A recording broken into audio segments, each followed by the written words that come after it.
মায়ের হাতের মজার তালের বড়া। আমাদের বাড়িতে একটা তাল গাছ আছে, সেই গাছের পাকা তাল আমরা এই যে এরকম করে সিস্টেম করে আমরা তালের বড়া বানাচ্ছি। এই যে দেখেন, এই মজাদার সুস্বাদু তালের বড়া। গরমের সময় একরকম টেস্ট এবং ঠান্ডা হলে টেস্টটা আরেকটু ভালো হয়, ভালো লাগে। এবং এটা একটু এত মজার একটা জিনিস, এটা কি বলে ফ্রিজে রেখে, তেল যেহেতু 5-7 দিন ফ্রিজে রেখে বা কয়েকদিন ধরে আপনি এটা খেতে পারবেন, মজা আছে। আমরা এটা বাড়িতে সবাই মিলে খাই এবং আমি গতবার তো বাড়ি থেকে বানানোর পরে কলেজে নিয়ে গেছিলাম, আমাদের কলিগদের সাথে আমরা এই খাবারটা শেয়ার করেছিলাম। এটা কি করবে, উল্টাবা? উল্টাও।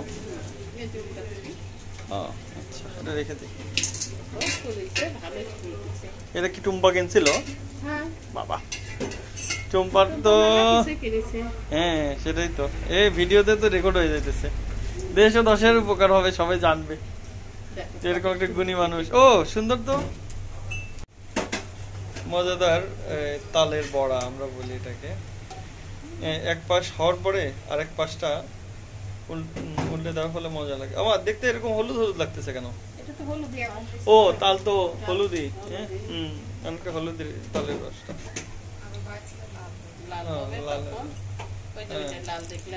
হ্যাঁ, এই যে ভাজি চলতেছে, মজাদার তেলের ভাজি হচ্ছে, মজাদার তালের বড়া। এটা ভাজি হওয়ার পরে এই যে এরকম হয়ে যাবে, দেখেন এটা আরো বেশি সুন্দর। আমরা অপেক্ষায় আছি সবাই মিলে।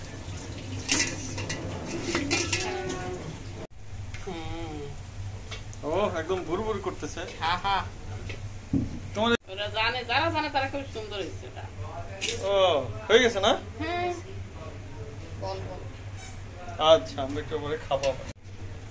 এই যে দেখেন, শুরু হচ্ছে এই তালের বড়া।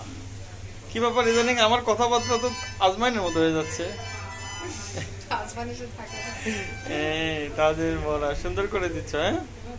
আচ্ছা, এটা মানে এপাশ ওপাশ দুই পাশই ভালো মতো ভাজা হয়ে যাওয়ার পরে এইরকম হবে। এই যে দেখেন কত মজাদার।